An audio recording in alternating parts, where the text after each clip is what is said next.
Дядь Борис, ты монокрышкодеа? Вы слышите меня? Ваня, мой крышкоды. Всех хорошо слышите? Тоже мой, Таубаджимак Тамдылы. Спасибо, что вы пришли. Ашмелентунне квартеты урок мы. У нас сегодня 6-й урок. Я вам напоминаю, что у нас экспресс-курс удмуртского языка, поэтому у нас такие интенсивные темпы. Я очень надеюсь, что вы с ними справляетесь.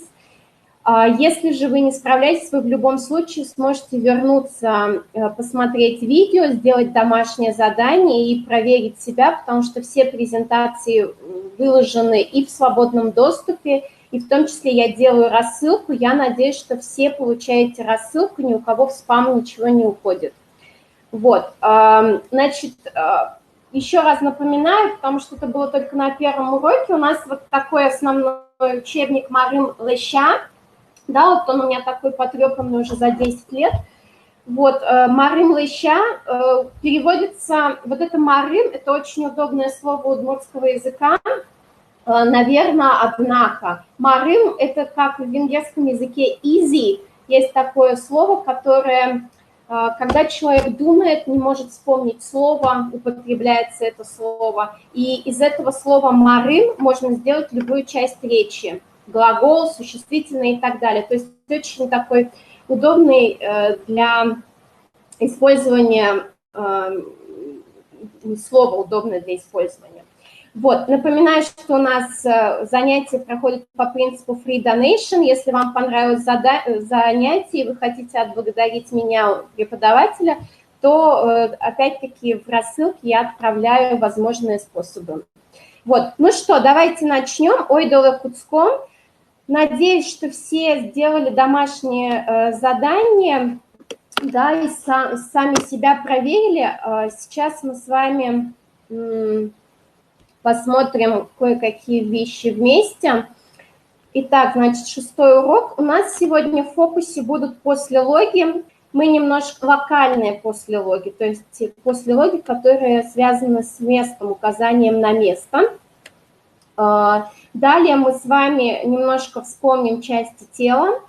Вот, и будет сегодня немножко такое погружение и в мифологию удмуртов.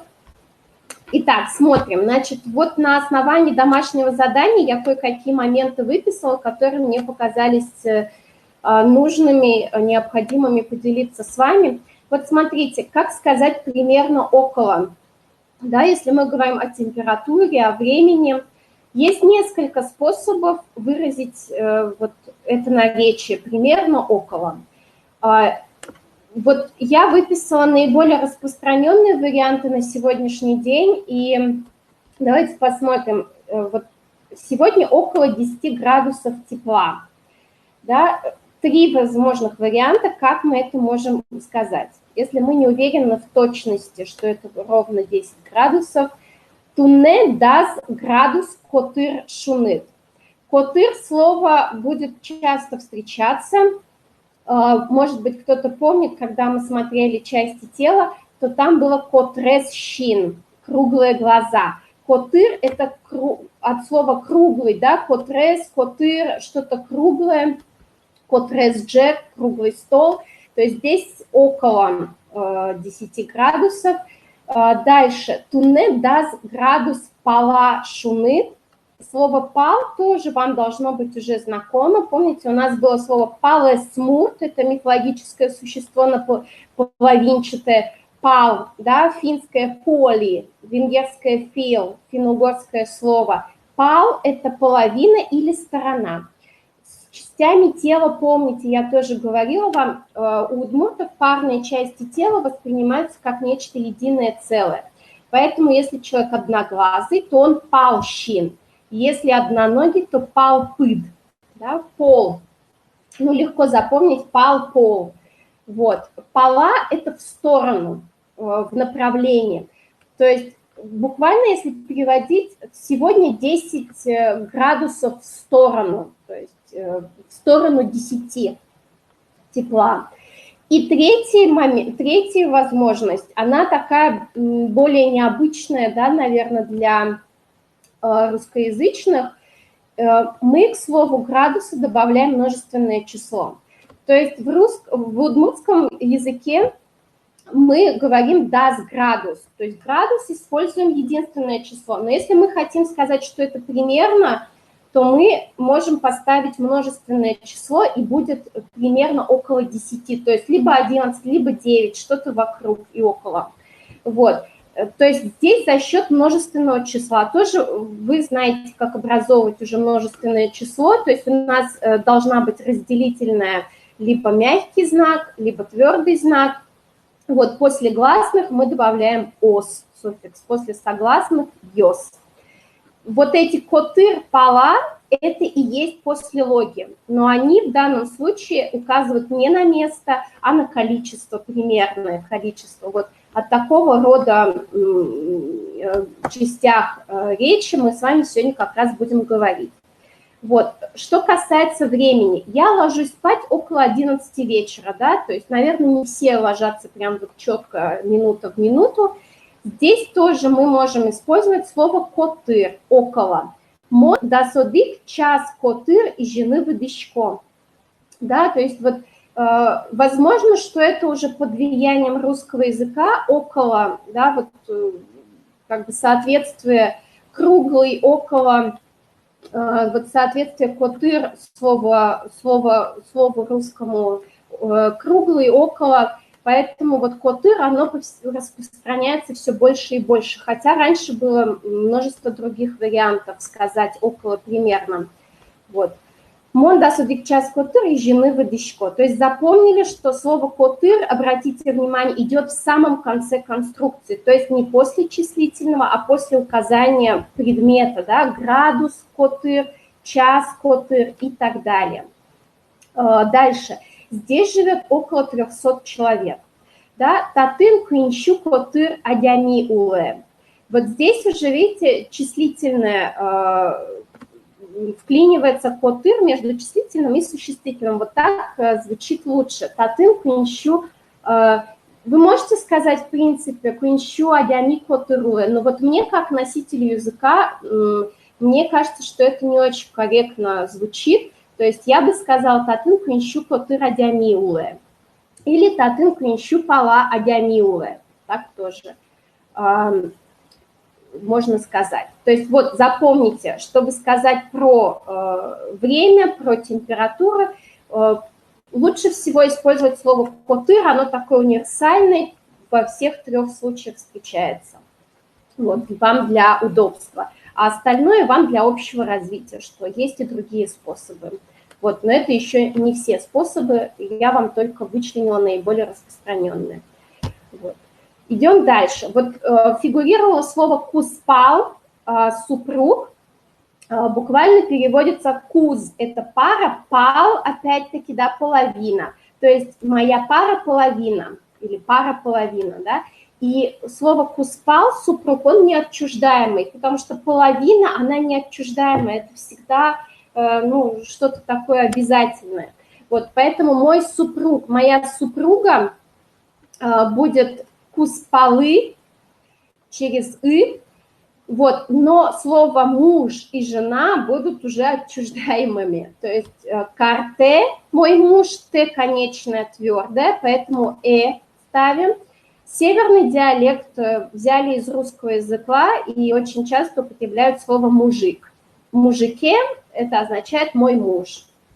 Легко запомнить. «Кышное» – «моя жена». Здесь у нас гласное на конце, и поэтому у нас суффикс «е» используется в данном случае. «Умой», «мнычко майжлань» – это вот то, что я хотела сказать на основании ваших домашних заданий. Вот, дальше, вот здесь хочу прокомментировать переводы предложений. Надеюсь, что здесь все разобрались.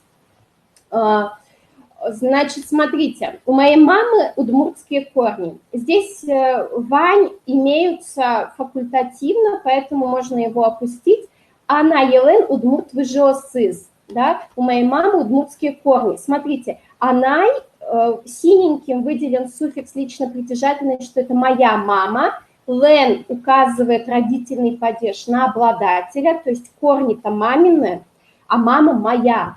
То есть вот из – это третье лицо, и почему из? Потому что у нас множественное число выжиос, да? Мы из в третьем лице единственного числа используем после множественного числа, после суффиксов ос, йос, а также в словах так называемой неотчуждаемой категории. Это некоторые части тела, это указание на время, дыр, нунал, ар, буквально два родственника, вын и ныл, вын – младший брат, ныл – дочка. То есть мой младший брат будет выны, моя дочь будет нылы, да, и так далее. Вот. Второе предложение. Бакчаин маит буде. Здесь можно было иначе, но мы это еще не проходили. То есть в твоем огороде что растет? Но в любом случае здесь просится какой-нибудь суффикс присобачить к чему-нибудь, чтобы указать, что это твое. Бакчаят было бы бакчаят. Да, у нас, к сожалению, притяжательные суффиксы в локальных падежах, они модифицируются. Это у нас будет тема следующего урока, поэтому запаситесь терпением. Вот, бакчаин маид буде, да, поэтому в данной ситуации единственно возможный и знакомый для вас вариант, что твое растет в огороде. Суффикс ин мы добавляем для указания места, статика, где маид, что твое, да, суффикс ит указывает на принадлежность тебе. Буде от глагола будыны, расти, третье лицо единственного числа. В основе твердое «д», поэтому у нас идет. Откуда твои корни? Кытыш выжиосыт, да, опять выжиос множественное число, поэтому мы без раздумий ставим суффикс «ид». У нашей собаки болит лапа. Здесь можно было и так сделать, да, то есть мы не знаем, то есть тут, скорее всего, пол ноги, потому что в русском языке лапа, скорее всего, подразумевается, что одна, вот, поэтому, наверное, было бы более корректно написать палпыдыс, да, или тут, если как просто констатация факта, что у нее не зубы болят, а ноги, то пыдыс, да, вот. Но если быть вот прям очень перфекционистами и именно указать, что одна нога, допустим, еще там правую написать, правая или левая, то это будет пал, то есть пол ноги, потому что ноги – это парные части тела. Пуны мылен, да, тоже смотрите, пуны – это собака, мы указывает, что это наша, лен – суффикс обладателя, родительный падеж.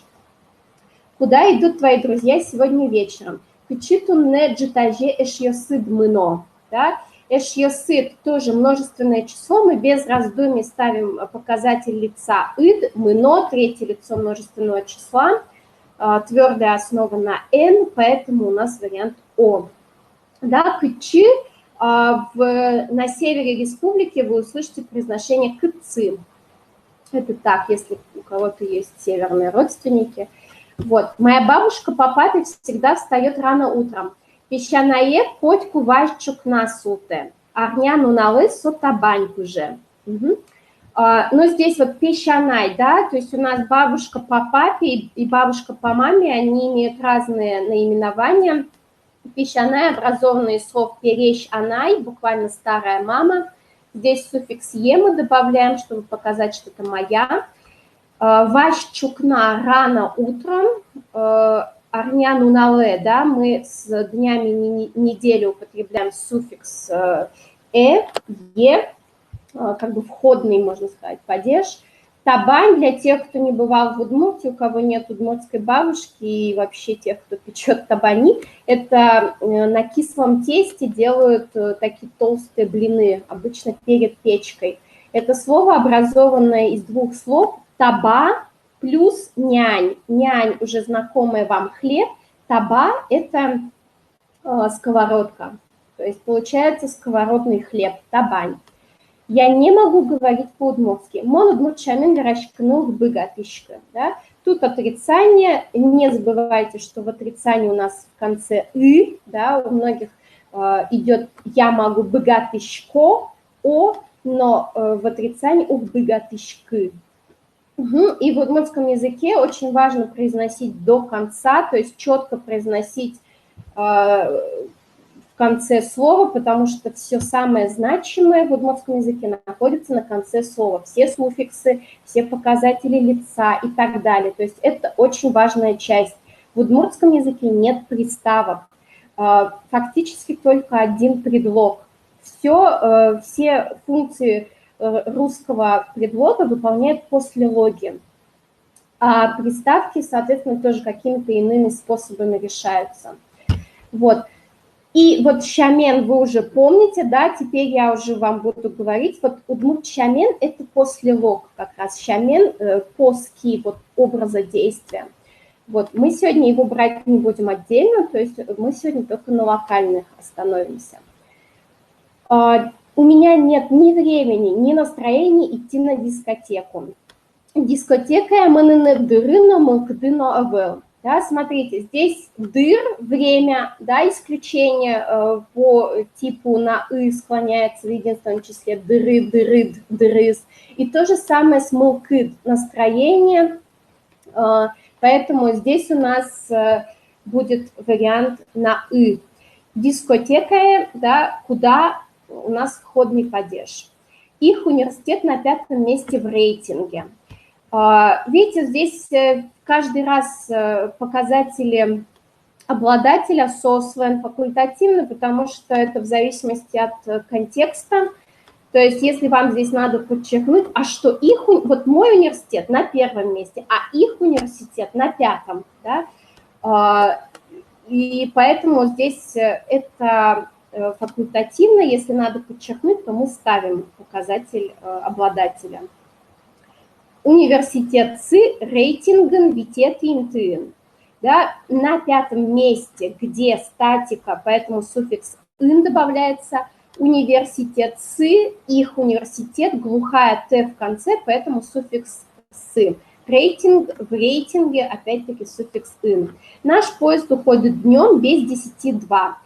Опять, да, милям факультативно можно убрать, и так понятно, что речь о нашем поезде за счет суффикса. Поезд мы, ну, наже, даст минут, тек к кекошке. Наш поезд днем без 10:02 уходит. Да? То есть вот конструкция тек без скольки-то минут во сколько. Умой. Вот здесь были какие-то вопросы? Угу. Арня – это неделя, арня нунал – это воскресенье. То есть это разные. Ну, в разговорной речи, да, есть такое, что встречается, но мне кажется, арня нунал все-таки чаще говорят. Так, хорошо, если здесь нет вопросов, все понятно. Вот Можгал, Можгалан, почему, да? То есть это у нас маршрутные названия, такие названия населенных пунктов, как Можга, Пурга, Эгра, они употреблялись и более корректно, более такое исконно удмуртская форма – это суффикс «лан», да, для указания местоположения «где». Вот, такой правильно-угорский суффикс. Но он замещается уже сейчас зачастую вот этим стандартным суффиксом «ын». Угу.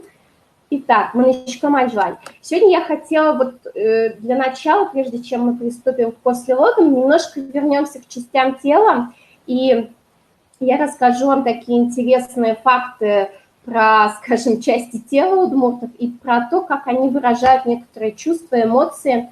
Смотрите, чтобы сказать, что я злюсь, да, удмурт может сказать «йыры-кур» или «воже-поте». «Йыры-кур», вы здесь видите слово «йыр» – голова, «йыры-ы» – суффикс, показатель лица, да, то есть буквально «моя голова злится», «моя голова зла». То есть тоже понаблюдайте вот в следующий раз, когда вы злитесь, в какой части тела вашего злость находится, где вы ощущаете злобу. Вот. А второе слово, оно тоже физиологическое, «воже-поте», да, глагол «потыны» – «выходить». Вы уже, возможно, помните, да, он у нас уже встречался. «Вож» – это зеленый, и «воже-поте» у меня желчь выделяется буквально. То есть я злюсь, у меня желчь выделяется. Поэтому вот эти оба слова используются для выражения злости. То есть либо голова злится, либо желчь выделяется. Что-то, выберите себе что-то одно для обозначения злости. Дальше. Смотрите, вот здесь коты куректе, моя душа плачет. Ну вот здесь куректны, на самом-то деле, у этого глагола прямое значение «жечь». Вот если ранка у человека, то она куректе.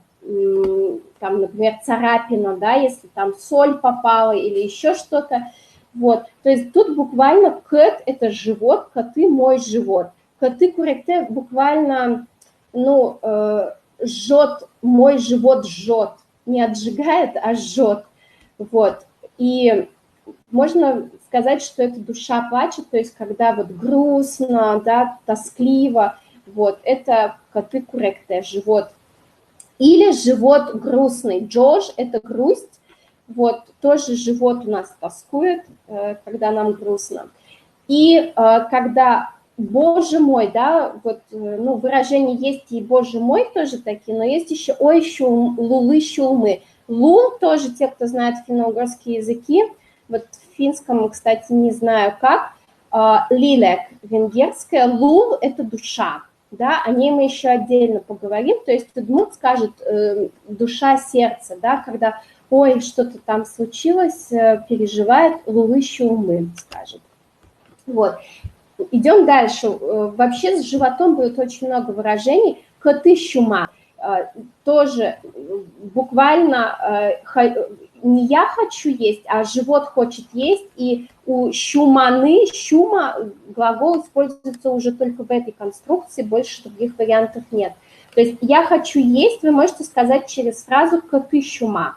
Мой живот хочет есть. Возможно, что вот это щу, оно связано со словом кишка, щул, да, тоже, наверное, финно-угорское слово. Или мне хочется пить, тоже сохнет квашме, высыхает, это глагол высыхать, щуэ квашме. Ну, наверное, тоже что-то типа кишка сохнет или горло сохнет, вот что-то такое. То есть у щу уже нет значения прямого, оно употребляется только вот в этой конструкции. То есть для указания голода и жажды вы можете использовать вот эти два прекрасных выражения, они такие законсервировавшиеся. Вот дальше слово выражение, когда я не хочу, мылыук под, вот тоже глагол потыны было выходить, да, основное значение. Здесь, ну, буквально у меня мыл не выходит, мыл в слове мылкит мы тоже видели, да, настроение. Мыл – это что-то внутреннее, какое-то чувство, то есть вот мылыук под я не хочу, мне не хочется. Вот опять-таки вот эти конструкции, желание, нежелание что-либо сделать у удмуртов будут вот через это выходить, не выходить. То есть там я хочу что-то сделать, будет у меня не выходится. Как бы. Ну, это мы опять-таки посмотрим на следующих занятиях. То есть сейчас запомните просто вот это выражение «мне не хочется, мылыук под». Или вот тоже интересное выражение «ир-ке-ир, пыт-ке-пыт». Дословно оно переводится «если голова – голова, если нога – нога». То есть, ну, это означает «была не была», «будь что будет». Да, или тоже хорошее выражение и часто используется «гижиш пинеш у жаны». У жаны глагол вы уже, наверное, помните. «Работать». Гижи – это ноготь, а пинь – это зуб. Да, пинь тоже такое финно-угорское слово. Гижиш пиниш буквально из ногтей, из зубов работать. То есть усердно работать, удмурт работает из ногтей, из зубов. Вот. Здесь просто в слове гижи съелась конечная «ы», потому что слово «ноготь» – это гижи с «ы» на конце, а здесь суффикс как бы слился с основой. Вот. То есть вот такие замечательные выражения, которые, да, немножко и с психосоматикой связаны, и в то же время несут какие-то такие консервировавшиеся элементы языка. И, как я вижу, вот Борис нам комментирует, то есть это в основном такие очень финно-угорские слова. И отдельно я хотела остановиться на слове «лул» – «душа». У удмуртов вообще считается, что две души. Есть душа «лул» – это душа живого человека. Это то, что дает как бы человеку жизнь. И есть урт – это такая душа-двойник, которая может вылетать, залетать обратно, ну, такая гуляющая душа. Вот. И когда человек умирает, говорят, что у него вышел лул, душа, лулыс потен. Потому что урт может выходить регулярно. Он может выйти, когда человек испугался сильно, в обморок упал или спит. Поэтому, когда спит человек, его нельзя резко будить, вдруг его душа урт не успеет вернуться. Да, потому что мы резко разбудим, она вдруг далеко улетела, и она не успеет вернуться.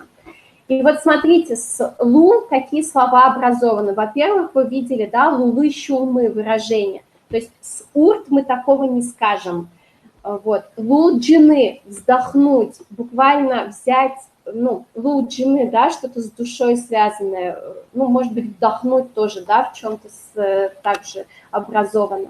Или вот тоже интересное слово альха, тоже, да, те, кто знает финно-угорские языки, лу плюс пу, да, пу дерево, лу душа, дерево душа, так называют альху. Возможно, что это было связано с поверьем, что душа уходит в потусторонний мир по реке, да, а поскольку альха растет вдоль рек, то души не успокоившихся людей, они заселялись в эти деревья, и поэтому получилась альха, такая красивая легенда. Вот. Про урт бубыли, то есть вот эта урт душа, которая может вылетать периодически, она зачастую в виде бабочки. Вообще душа покойника очень часто приходит в виде бабочки, и часто это происходит, например, бывает, что, ну вот в моей памяти было такое 2 раза, что зимой летала бабочка, вот, и это было, как правило, в течение 1 года после смерти человека. Поэтому есть урт-бубыли, бабочка, и завидев такую бабочку, удмурты ее не трогают, вообще стараются очень аккуратно с ней обходиться, потому что это считается, что душа покойного человека. И вот есть еще очень интересные души, есть бусы-урт, душа поля, и лымы-урт, душа снега. Это вот на примере закамских удмуртов писал вот Садиков, исследователь. Бусы-урт, если плохо растут зерновые, то значит что-то с душой поля не то, и надо ее как бы ну, то есть задобрить, что ли. Вот. Или мне очень понравилось про лымы-урт, душа снега, удмурты Куединского района, это Пермский край, это вот все территория расселения удмуртов, где традиционная религия даже лучше сохранилась, потому что они бежали от христианизации с территории современной Удмуртии. И как раз Пермский край, Татарстан, Башкортостан, вот на этих территориях живут такие удмурты, у которых еще традиционные верования более сильные. И вот как раз среди куединских удмуртов есть такое выражение «лымы-урт», когда снег теряет уже свою консистенцию снега, то есть такой уже переходящий в воду, это называют, что он потерял лымы-урт, душу. Вот. И очень интересно, то есть не только относительно одушевленных человека, но также относительно каких-то неодушевленных объектов вот встречается такое выражение. Угу. Ну что, идем дальше. Вот такое знакомство короткое с мифологией удмуртской. Перейдем к локальным послелогам. Да? То есть, вот как я сказала, есть не только локальные послелоги, есть послелоги, указывающие на примерное количество, направление какое-то, да, про время и так далее. Мы сегодня сосредоточимся на локальных послелогах. Итак, смотрите, значит, в русском языке у нас есть предлоги. Они служебная часть речи, то есть они самостоятельно не имеют значения, они именно идут в паре с существительным. И смотрите, в русском языке мы используем предлог, да, он идет перед существительным, книга лежит на столе. В удмуртском языке у нас используется после логи, он идет после существительного. То есть для тех, кто не был знаком с финно-угорскими языками, надо немножко перекроить мышление. То есть надо перекидывать после лог назад. Книга Джек Вылынкле. Книга стол на лежит. Да, буквально, если говорить. То есть Джек у нас стол, Вылын на, Кле лежит. Да? Или, например, кофе, книга, бордын. Кофе рядом с книгой. То есть, видите, в русском языке у нас могут меняться падежи и так далее. В удмуртском языке с локальными падежами используется номинатив. То есть не надо слово «книгу» ни в какой падеж ставить. Вот. У нас будет меняться сам послелог. Об этом мы еще поговорим. А для начала мы посмотрим вот послелоги. Здесь, пожалуй, одни из самых распространенных послелогов, указывающих на местоположение объекта. Сначала мы посмотрим статику, то есть лежит, стоит, когда нет никакого движения. Да? То есть смотрите, бордын прямо рядом, впритык, то есть здесь именно важен контакт, что очень близко к предмету. Вальцин – это над. Когда нет контакта с поверхностью. Да, в противовес вылын, последнее здесь, вот вылын, видите, когда есть контакт, как у нас была книга Джек Вылынкле, когда что-то находится на поверхности, это есть контакт, то у нас используется послелог вылын. Вальцин над, когда есть некоторое расстояние между объектом и тем, что над. Вот бордын, да, впритык, если рядом, то дорын, да, есть некоторое расстояние рядом, то есть здесь не так важно, что это вплотную приткнуто. Для бордын и дорын будет очень много разных вариантов, то есть я даю вам только основные, и очень надеюсь, что вы вот как бы общую тенденцию почувствуете, чтобы их видеть в тексте, да, и потом уже будете пользоваться словарем, чтобы уточнять, какой именно это послелог. Вот. Суть в том, что, значит, для бордын, дорын это все где-то рядом, но бордын именно впритык. Щерын – это четко за. Пушкын – это внутри. Вискын – это между двумя объектами. Улын – это под, а жин – перед. Да? Сейчас мы еще отдельно посмотрим. Да, вот смотрите, да, обратите внимание, ну, во всех финно-угорских языках тоже так. Вот здесь мы говорили про статику. Помните, у нас суффикс статики локального падежа, местного падежа и нессива, суффикс «ын», «кытын», да? И вот все послелоги, которые находятся в этом падеже, да, чтобы сказать, книга лежит на столе. Где? Где? На столе. Мы используем послелог с суффиксом «ын». То есть это все «ын», это все показатель падежа, что это статика, нет никакого движения. Мы находимся либо внутри, либо спереди, сзади и так далее, но движения никакого нет. Это вот запомните, что «ын» показатель локального нессива, и пойдем дальше. Во всех финно-угорских языках, да, вот эти послелоги, они могут в зависимости от движения присоединять и суффиксы этих падежей. То есть здесь мы с вами смотрим 3 падежа, которые мы уже с вами проходили. Падежи откуда, куда и где. Да? Кытыщ, откуда, суффикс ищ, куда, кыцы или кычи, суффикс е, и суффикс локального падежа и нессива ын, где, статика. Вот смотрите, бордын – это вот рядом впритык. Бордыщ, когда кошка покидает положение, когда кошка это положение покидает, то у нас суффикс бордыш, да, иш, исходный, она оттуда уходит. Если она туда приближается, то борды, куда? Борды. Угу. Видите, тут во всех формах везде суффикс иш, вацыш, вацыщеры, щеры.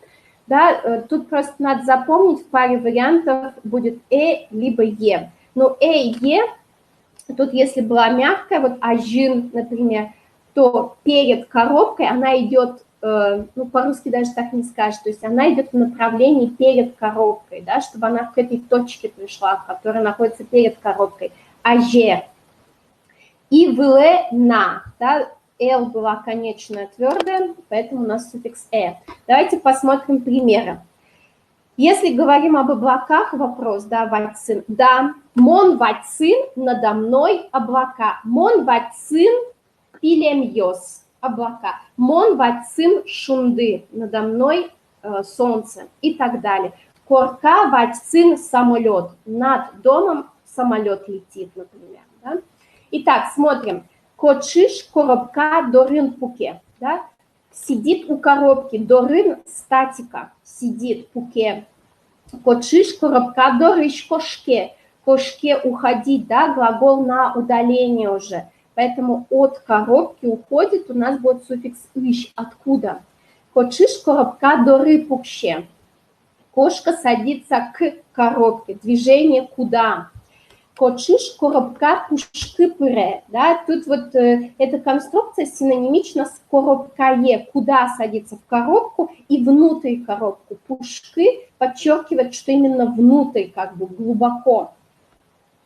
Кочиш коробка пушки шпоте, выходит из коробки. Видите, обратите внимание, коробка вообще нигде не меняется, кошка, соответственно, тоже. Вот. И глагол тоже не меняется, то есть он всегда остается в третьем лице.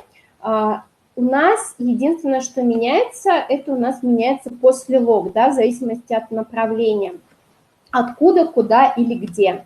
Кочиш коробка пушкин пуке.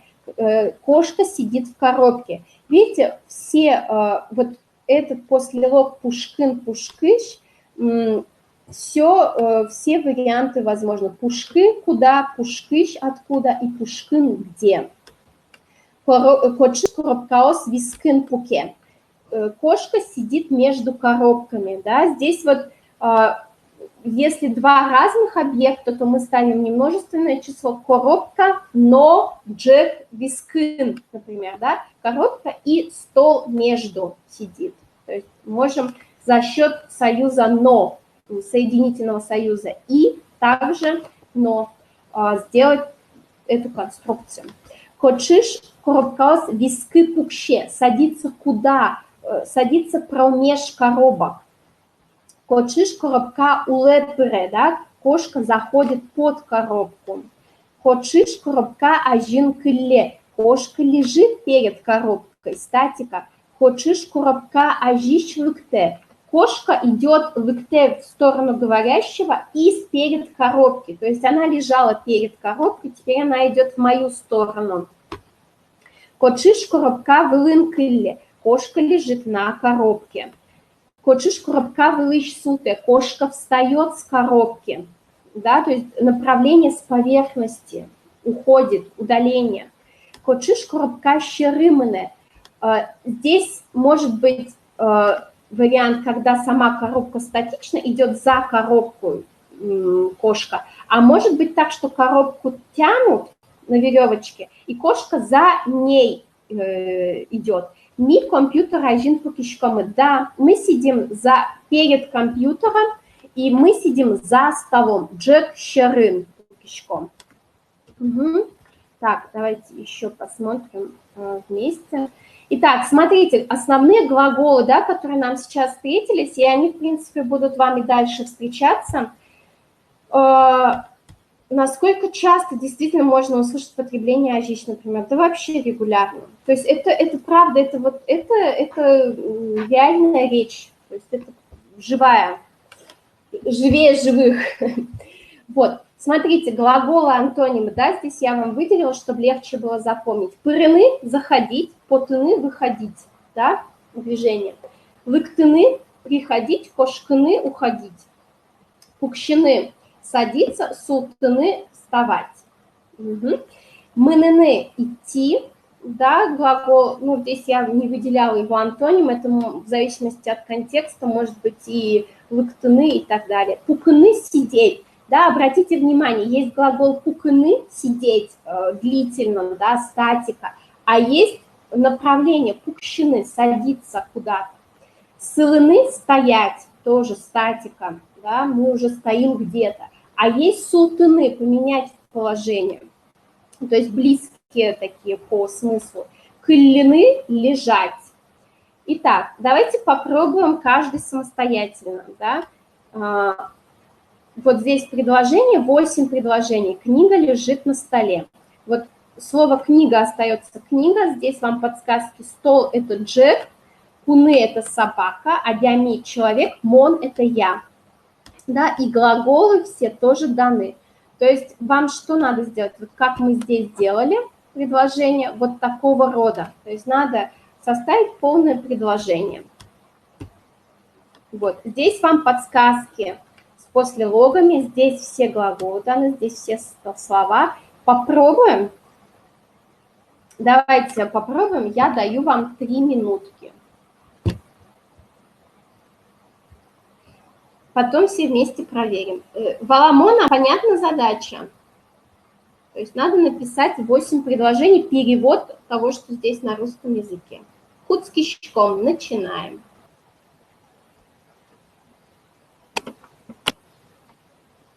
Ну что, давайте проверим. 3 минуты прошло. Итак, проверяем. Книга лежит на столе. То есть сразу, да, перекраиваем. На столе у нас будет стол и после лог на. Здесь у нас статика, поэтому выбираем вариант с «ын». Книга Джек в ылынкылле. Дальше кошка сидит под столом. Кочиш Джек в ылынкылле. Опять статика. Собака выходит из-под стола. Да, сейчас. Вы можете, да, сразу писать вопрос, тогда вам отвечать. Да, извините, пуке тут, конечно, пуке. Угу. Пуке. Правильно, не кле, а пуке. Потому что сидит. Собака выходит из-под стола. Так? Здесь уже у нас движение и глагол потыны. Пуны Джек улыш поте. Угу. Дальше. Собака садится между столами. Здесь у нас движение куда? Есть столы, да, однотипные, поэтому множественное число. Пуны Джек йос виски пукще. Человек садится за стол, ну вот, садится. Адями Джек щеры пукще, да, то есть у нас движение куда? Поэтому щеры вариант. За стол, тут прям буквальная калька. Вот, человек выходит из-за стола, то есть это движение откуда? Поэтому адями Джек щерыш поте. И кошка идет ко мне, кочиш мондорылыкте, да, ко мне идет. Собака встает перед человеком. Пуны адями аже суте. Угу. Ну, Марк Вермиза, получилось? Капчи? Легко? Валамон? Да, вопросы, если есть. Термис. Термис – это хватит, все уже, хватит уже, все, вот уже вот тут. Есть такое выражение «тырмиз ини, арганчи жадизини». Хватит уже, хватит.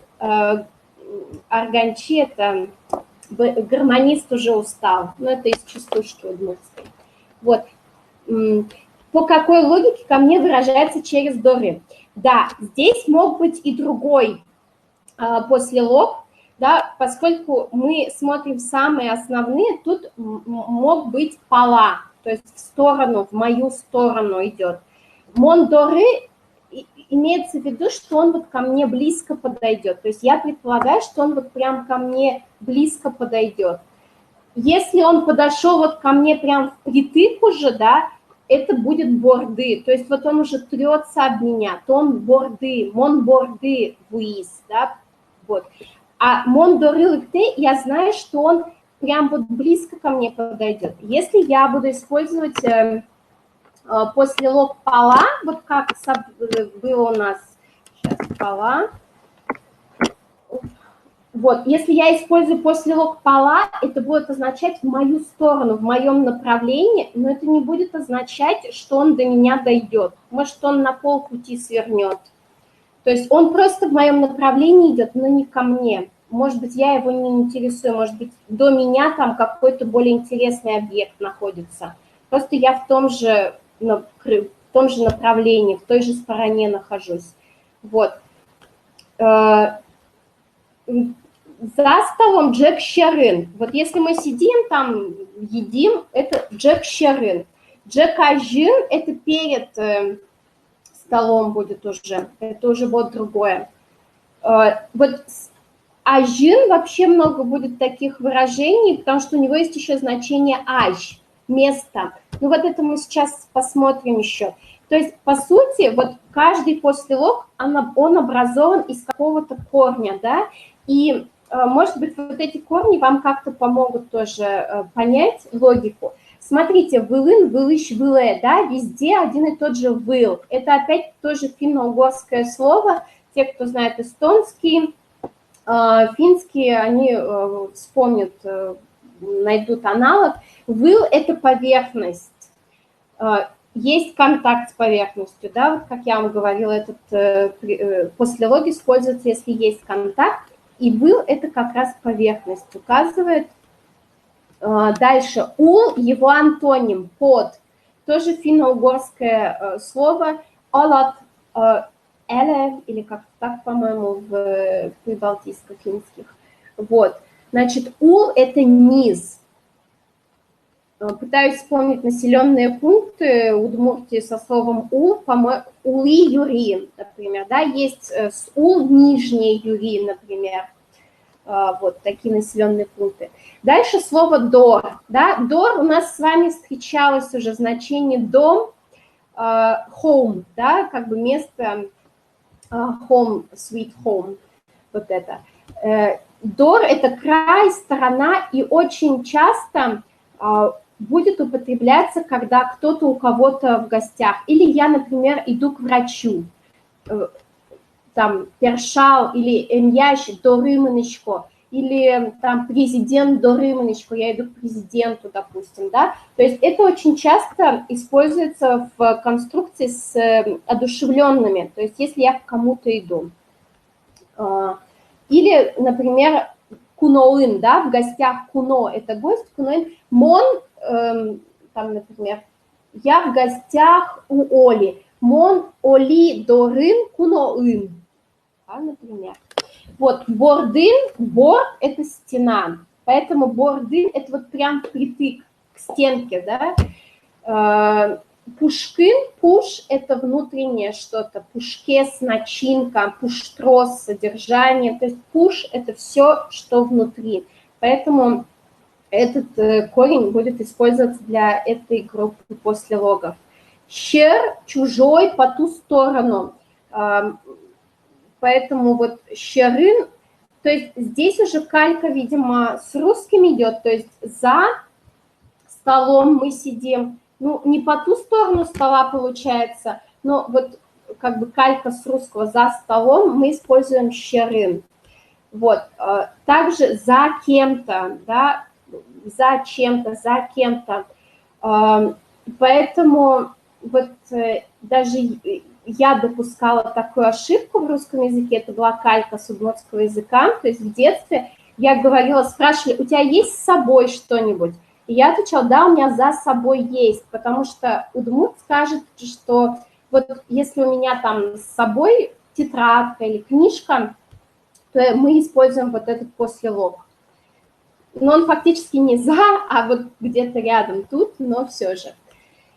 Вот, аж – это передняя сторона, И здесь будет много слов вот с этим именно словом.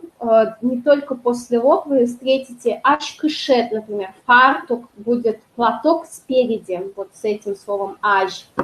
Потом, например, сени будут коркаж, буквально корка-аж, место перед домом фактически. Или аж-мурт, аж перед, мурт человек, да, как в слове удмурт человек. Аж-мурт это буквально предводитель, президент, глава и так далее. Вацин, здесь вот я не знаю, какое слово исконное, возможно, что вадес это место, тоже указывает место. Вацин это над, да, когда есть расстояние, но также еще употребляется иногда в значении напротив. Вот тут уже контекст. Но основное значение будет над чем-то, если есть расстояние. Шор, да, шор – середина. Например, в центре стола стоит что-то. Будет вот этот суффикс «джек шорин», да, будет этот после лог использоваться. И вот тоже это очень важно, я, может быть, уже говорила вам про это. Мы смотрим на солнце, будет шунды, шоры, учкишко. Я смотрю куда? На солнце, да, то есть не выле, а шоры. Глагол учкны, смотреть, у нас будет употребляться именно вот учкны и кещашкны. Попробуем уменьшить, вот это новое, не уменьшится, наверное. Вот. Значит, смотрите, эти два глагола, учкны и кещашкны. Учкны смотреть, кещашкны кричать. То есть в русском языке было бы кричать на кого-то, смотреть на кого-то, но в удмуртском будет смотреть в середину кого-то, кричать в середину кого-то, да, или чего-то. Поэтому я смотрю на солнце, будет шунды, шоры, учкишко, или кричу на тебя, тон, шоры, кещашкишко. Угу. И вот как раз сейчас под влиянием русского языка очень часто вы увидите вот эту форму «вле», особенно вот у поколения 30 минус, скажем так. Вот. Дальше, вискын. Вис – это щель, промежуток. Да, ми монитор шаручкишко мы, да, правильно, мы смотрим на монитор. Угу. Шанер. Дальше, вот вис, то есть это промежуток, как я сказала, если это разные предметы, то мы между ними ставим союз «но». Джек, но, адями, вискын, между столом и человеком. Дальше, пылын.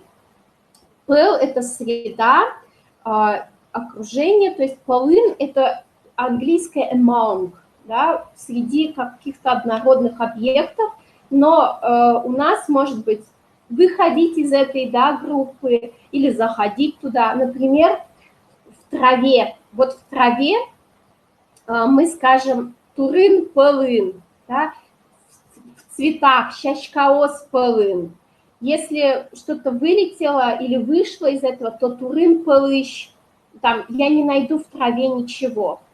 Да, опять вспоминайте, что удмурты покупают откуда, берут откуда, и я не найду откуда. Турын-пылыш укшетты, да, я не найду в траве. Дальше берын, тоже сзади, бер, помните, у нас было значение поздно, и также у нас было бере, после лог, чукаже бере, послезавтра, да, то есть за завтра. Бер – это слово зад, задняя часть. Тоже очень много будет частей, то есть вот это бер очень много с чем будет образовывать новые слова. Например, затылок будет йр-бер, да, йр – голова, бер – зад. То есть задняя часть головы – это затылок. Или, как же это по-русски, пыдбер, да, нога и задняя часть. То есть, ну, типа пятки, что ли, да, пятка. Вот, пумитын, пумитын, пумитыш, пумите. Навстречу, вот здесь То есть здесь, если я движусь, и он движется, то есть вот навстречу мне таком, или будет еще в ряде случаев использовать значение напротив.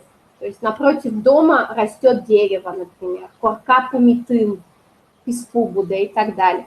Вот, и дальше вот как раз с этим палан, бур, палан, бур, помните, да, это у нас хороший правый, палян, палан, палян левый. Мы поем тоже палян, фальшивим. То есть бур, палан, видите, н в конце, слева, справа, подождите, неправильно тут написал, бур это правый, бур, палан справа, палян, палан слева. Тут везде все неправильно написала. Бур, запомните, это правый, хороший, а палян это левый, плохой. Вот бур, палащ, то есть справа, и палян, палащ слева. Бур, пала направо, палян, пала налево, да? Кут пала кожом, в какую сторону повернуть? Бур пала, яки палян пала, направо или налево? Пумитыч тоже говорят? Да, конечно. Угу. Например, вот актуальная сейчас тема, да, вот мне мама по телефону рассказывала. Мон корка пумиты жукжаге скалпи.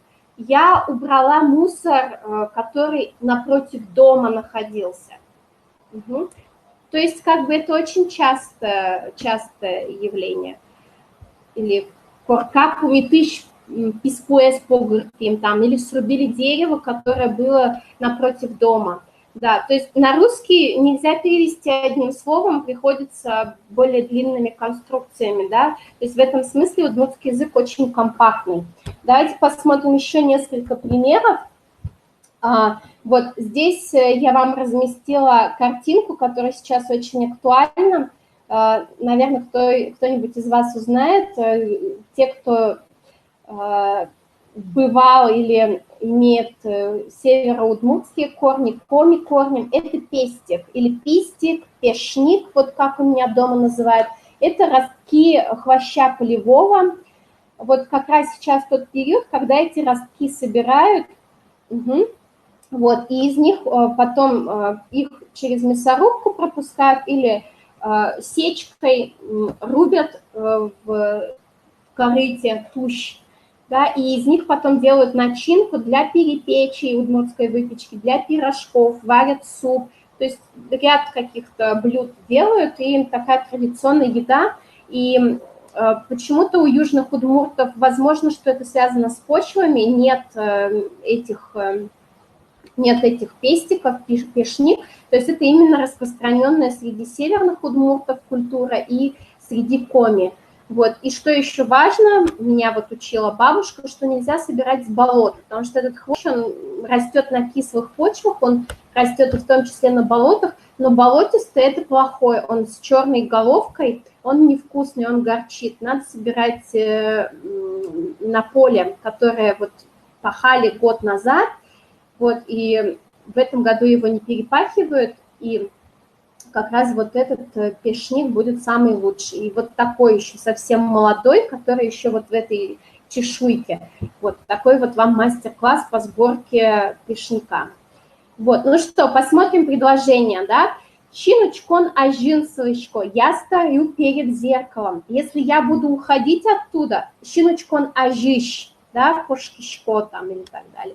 Или и прихожу туда, чинучкон аже, выктышко. То есть это реально употребляемая часть речи, эти послелогии. Очень часто это очень удобно. В Удмуртии черемши нет. И орляк вообще не знаю, что такое. Потом пришлете фотографию. Кочиш Джек вылыщ тече, прыгает со стола. Откуда, да? Вылыщ движение исходное. То есть она из какой-то точки покидает эту точку, кошка. Кочиш Джек в Илынпуке, сидит на столе, есть контакт, да, то есть было бы странно, если бы она вальцин была, значит, она там летает над столом. Кочиш выш вылетече, кошка прыгает на пол, выш это и мост, и пол, вот, то есть это направление движения. Пукон дорын канасыле, пукон это стул, у стула стоит шкаф, да, кана это шкаф.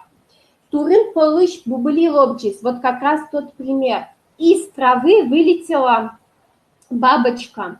Да, потому что трава – это вот травинки однотипные, это сгусток скопления чего-то однородного, поэтому полыш. Можно из толпы адямиос полыш, да, адямиос полын в людях. Нелпи джекуле пыре. Ребенок залезает под стол. Глагол пырыны, его основное значение куда-то идти, да, движением. Вот, поэтому здесь можно переводить и залезать, и так далее. То есть главное, что это движение куда-то. Калык пылыш, да, я вышел из народа, я вышел из людей. Калык пылыш, да, или калык пылын среди людей. Угу. Кана пушкын шируэ. Внутри шкафа живет мышь. Конечно, вы здесь можете сказать канаын шируэ. В шкафу живет мышь. То есть ограничиться просто падежом, который вы добавите к слову шкаф. Но когда хотите именно подчеркнуть, что внутри, то тогда используется слово пушкын. Плюс вы не можете сказать в человеке без слова пуш, пушкын, да, то есть адями пушкын всегда, адями пушкыш, адями пушкы, адями ын так не скажут. Кунгош щерын но удмуртьёсвань. И за границей есть удмурты. То есть щерын за, да, по ту сторону границы. Мон, нотон, вискын, тросишкем. Вот как раз здесь, да, два разнородных, то есть не столы, не коробки, а я и ты, то есть мы разные, да, мон, нотон, поэтому мы соединяем союзом но. Тросишкем много километров. Коркаос, вискыш, ширпоте. Тоже, видите, здесь откуда выходит, то есть вот есть щель между двумя домами, и оттуда выходит мышь. Корка, жин, чашкаос буду. Перед домом растут цветы, статика. Корка, аже, чашкаос мертышко. Я сажаю нигде, а куда? Перед домом, то есть направление, движение. Пёс, пумите, адямилыкте. Вот, то есть идут мальчики, да, в одном направлении, и напротив них идет другой человек, то есть они идут в разных направлениях, но в сторону друг друга. Поэтому пиос пумите. Да? Здесь можно было бы сказать пала, но что это бы поменяло? То есть это было бы пиос пала адямилыкте. Это бы означало, что в сторону мальчиков идет человек. Скорее всего, это бы означало, что мальчики статично стоят, они не движутся. Либо мы этого не видим, что они движутся. А когда вот есть некоторое движение с двух сторон, то тогда пумите. Моншоры нокино угучки. Да? На меня, в центр меня буквально никто не смотрит. Вот слово нокин. Вы знаете кин, кто? Но... Да, вот соврала, что нет приставок, но это может расцениваться как приставка как раз. Но это отрицательное, да, она добавляется ко всем местоимениям вопросительным и образуется такое отрицательное местоимение. То есть кин – это кто, нокин или нокин. Тут такое плавающее ударение в удмуртском языке, то есть и на первый, и на второй слог может быть. Нокин – это никто. Да, мы знаем слово «кытын», где «но кытын», нигде. «Кытыш» откуда, «но кытыш» ниоткуда взять, например, да, там некуда поехать, «но кытчи» мыныны, да, и так далее. «Адями палян палаш выкте». Здесь, видите, тут даже без употребления существительным, просто даже самостоятельно это можно употребить, как бы с левой стороны идет. Человек идет слева. Угу. Друг от друга. В каком значении? Мы устали друг от друга? Там будут такие возвратные местоимения, тут нет после лога. Огогмылэш. Сейчас я попробую в чат написать. Огогмылэш. Да, огмылэш. Но это совсем другая история, это нам еще далеко до этого. Вот, это возвратные такие местоимения. Вот. Дальше, смотрите, отдельным файлом я здесь выделила слова, которые используются для обозначения предметов быта, там, ну, или предметов интерьера, стол и так далее, и так далее. Потому что, ну, вам, может быть, понадобится, плюс какие-то там задания надо будет делать, и возможно, что вам понадобится, чтобы это все было в одном месте, вам было легче. Вот. Итак, давайте посмотрим. Вот сегодня я хотела, чтобы мы вот на своих занятиях с группой, которая продвинутая, вот мы регулярно берем песни. Мне кажется, что вы тоже не будете против, если мы будем брать песни, да, хоть вот сейчас очень сложно пока взять какую-либо песню, которая бы полностью совпадала с вашим знанием, да, той грамматики. Вот, поэтому будет немножко сложная песня, но она символична тем, что это колыбельная, и она была записана Верещагиным, Григорием Верещагиным. Долгое время спорили, что это первое произведение удмуртской литературы, это конец XIX века. Вот, но в итоге спор как бы идет до сих пор, но последние данные фольклористы все-таки сходятся во мнении, что это скорее фольклорная, то есть что это все-таки народная песня, и она, скорее всего, у Верещагиным была записана. И да, и вот это... Что я хотела сказать? Да, и это часто повторяющиеся мотивы здесь есть. Вот, давайте посмотрим. Значит, чагыр, чагыр, дыдыке. Дыдык – это голубь, е на конце указывает, что это мой, то есть голубочек. Да? Чагыр вообще значение голубой используется, но здесь сизый, да, про голубя. Марлы пыдде жобашкот. Видите, здесь синим я выделила глагольные суффиксы настоящего времени, которые вы уже знаете. Жоб, жобаны. Сейчас это редко употребляется слово. Вот тут оно используется в значении пачкаешь, пачкаешь. Зачем, почему ты пачкаешь свои ноги, да? Жобаны сейчас про погоду в основном говорят. Жоб куайш, плохая погода, когда не погодится, метель и так далее. Здесь вот в значении пачкать ножки.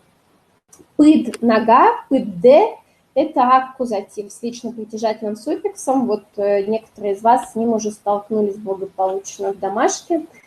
Вот, чеберпия гдыке, да, пи – мальчик, сын, е указывает на то, что мой, чебер – красивый, гдык и дыдык – это синонимы, то есть это голубочек опять, е на конце указывает, что это мой. Маро ялан бырдышкот. Глагол бырдыны – плакать. Здесь ты плачешь, да? Жобашкот, бырдышкот. Марлы. Также вы встретите более частая литературная форма малы. Да? Ма плюс суффикс лы, дательный падеж. Зачем, к чему? К чему ты плачешь? От чего? Ялан – постоянно. Иж, иж – это повелительное наклонение от глагола ижины – спать. Зарни – это золото. Бугор, клубочек, е указывает, что это мой. Дальше идет будущая форма глагола. Баджим будо тиркутот, теля мынот кырджаса. Баджим, вы помните выражение баджим тау, большое спасибо. Будыны – расти, будот – это будущая форма, второе лицо.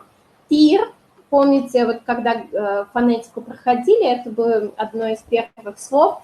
Тир – топор. Кутот – ты возьмешь, схватишь от глагола кутыны – брать. Тель, тель, теле – куда? В лес. Тель – это одно из слов для обозначения слова лес. Ну, в моем понимании, вот в моем ареале, скажем, тель – это более густой лес, чем нюлес, более темный. Мынот – пойдешь, то есть от глагола мыныны, будущая форма, второе лицо. Кырджаса, напевая, от глагола кырджаны, петь. Дальше. Джужит кызес погыртот. Джужит – это высокий, прилагательное. Кыз – это ель, да, финское куси, если я не ошибаюсь. Суффикс «эз» указывает на аккузатив. Погыртыны – срубить, повалить. То есть будущая форма, второе лицо, видите, везде от. Жадет пузе кораса. Жадины – уставать. Жадет – ты устанешь. Да, мягкая основа была, поэтому ё. Жадет пузе кораса. Кораны, опять где причастие от глагола колоть, рубить. Пузе, пу – дерево, пузе – его дерево. То есть вот ты срубишь ель и устанешь колоть потом ее. Вот, и опять повторение. Ичич, нуны, е, зарни, бугоре. Нуны – это вот совсем малыш. Совсем еще младенец. Щудо, тоне, табанен, ирде, воин, ваяса. Щудыны – кормить кого-то.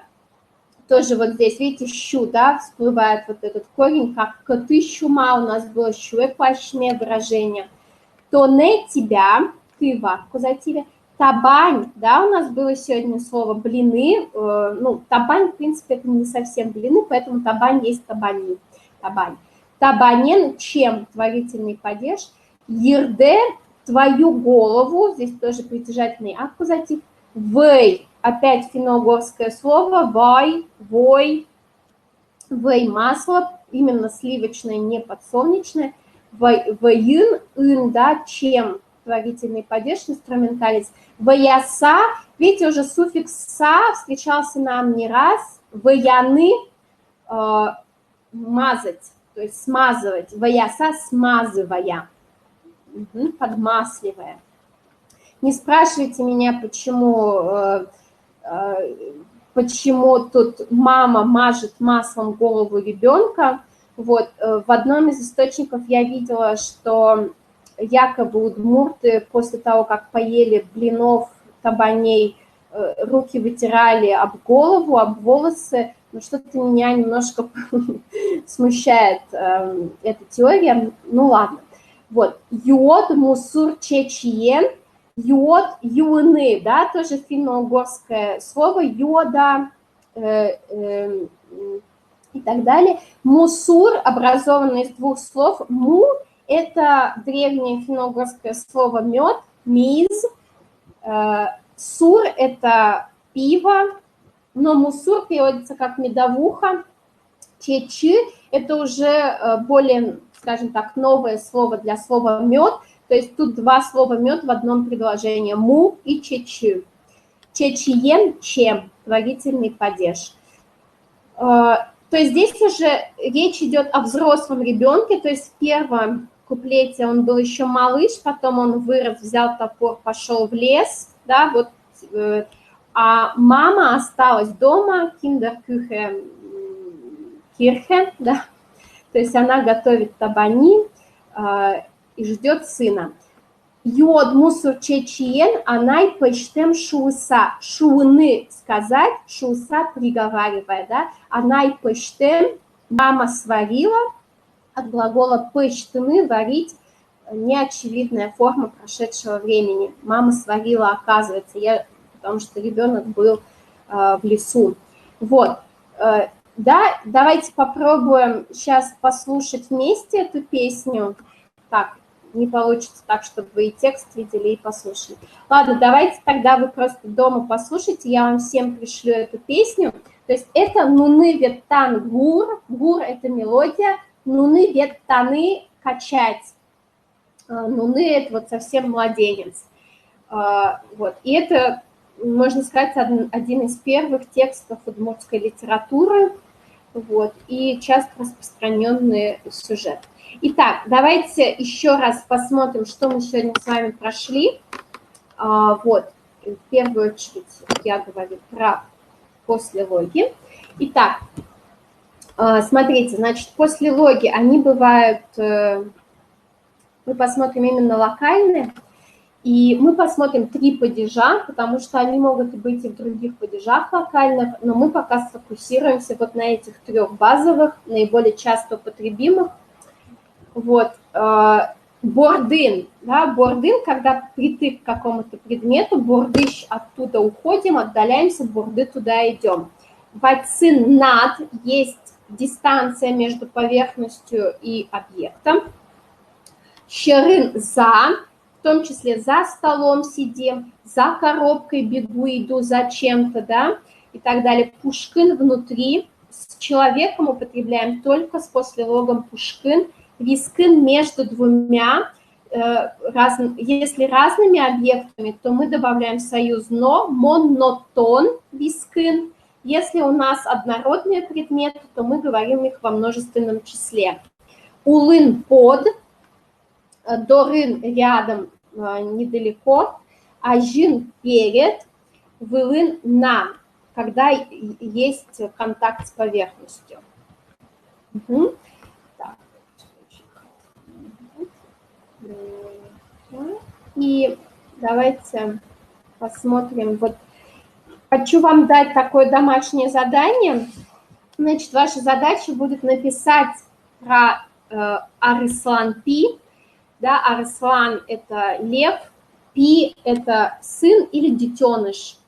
Вот, кстати, если посмотрите на карту Удмуртии, то на севере республики в основном населенные пункты будут со словами либо гурт, деревня, да, например, Вайогурт, масляная деревня, вот в моем районе есть, либо масса деревень вот с этой частью Пи, сыновья, то есть Быды Пи, Шолок Пи, там Кобинь Пи и так далее. То есть везде будет вот это очень часто встречающаяся часть Пи, потому что эти населенные пункты были образованы так, что отделился от семьи Янапотен, есть даже такое выражение, отделился сын и основал другой населенный пункт. То есть он выходит из какой-то другой деревни. Вот. Ну что, смотрите, во-первых, вы здесь повторите порядковые числительные, потому что надо будет написать про каждый порядковое числительное, который по счету львенок. Смотрите, да, например, вот там в качестве подсказки я вам дала слова, которые, вероятнее всего, будут использовать в этом предложении, чтобы вам не искать лишнего. Здесь ваша задача сфокусироваться на послелогах, выбрать правильный послелог и правильно вспомнить порядковое числительное. Да? Например, в первом случае, вот первый львенок стоит в дверях, он как бы идет в комнату, заходит, да? Висет комната, пырыны, входить, заходить. То есть нарышети Арыслан Пи висьете пыре. Угу. Входит куда? В комнату. Здесь послелога нет. Можно было сказать, там, я не знаю, между корзиной и дверью стоит. Да? То есть, наверное, в остальных случаях, по-моему, везде есть послелог. То есть здесь вы можете подумать над вариантом, как вы можете описать львенка, что он стоит между дверью, например, и корзиной, допустим, так. Вот. Дальше, видите, второй львенок, он сидит в корзине. Тут может быть два варианта. Либо просто в корзине сидит, либо внутри корзины. Висьет пушкыш. Ну вот как-то про висьет пушкыш скорее нет, потому что висьет, ну, про комнаты, про юрт пушкин. Висьет пушкыш. Про здание можно сказать внутри здания, а внутри комнаты висьет пушкин. Может быть, да, если вы там находитесь вне комнаты и рассуждаете, что вот я здесь, а он внутри, висьет пушкин, да, можно сказать. Улыш, про висьет, про комнату, нет, такого не может быть. Ул, это всегда есть какой-то объект осязаемый, то есть висьет слишком широкий объект под комнатой, то есть мы живем под, там, я не знаю, наши соседи такие-то, мы живем под такими-то. Такой вариант может быть. Вот. Здесь смотрите, да, то есть здесь статика, а вот в третьем уже кошкины уходит, то есть он был перед зеркалом, и он уходит оттуда, да, поэтому вам надо правильный послелог поставить в правильном падеже и так далее. Попробуйте разобраться. Вот с девочкой 12 пример, тут я вам даю простой вариант, потому что сказать на коленках у девочки, это будет масса притяжательных конструкций и еще и падеж. И мы пока этого не знаем. Поэтому здесь будет ал, колени, и вам надо сказать на коленях. То есть в контакте лежит прямо на коленях, да, то есть есть контакт с поверхностью. Подумайте, какой это будет послелог. Вот. Также я дам вам, значит, задание. Вот здесь, смотрите, задание такое. Здесь надо подобрать, вот для группы из 3 предложений, надо подобрать послелог, который будет с разными суффиксами, да, в разных падежах, но будет подходить ко всем. Вот глаголы попробуйте найти самостоятельно в словаре, то есть в башке, вот пи, вы знаете слово, да, мальчик. Мальчик, что-то там, диван, маленький мальчик, диван, что-то там, да. Вы знаете, что мальчик – это третье лицо единственного числа, значит, от вашки надо образовать начальную инфинитивную форму и потом ее вбить в словаре и посмотреть. Да, вашке у нас в третьем лице у нас суффиксы либо либо поэтому отсекаем, и у нас остается основа вашк, и мы к ней добавляем суффикс «ыны» и образуем инфинитив. То же самое с понишко, да, книгаусты Джек ты понишко. Значит, книгаусты – это множественное число аккузатив. Попробуйте, даже если вы какие-то конструкции, может быть, не знаете, но мне кажется, что кроме книгаусты тут все остальное понятно.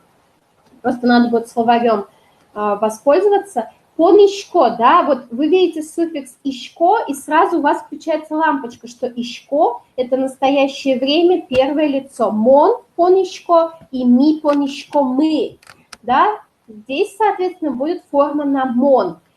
Что мы делаем? Мы отсекаем форму настоящего времени «ишко» и получаем основу «пон».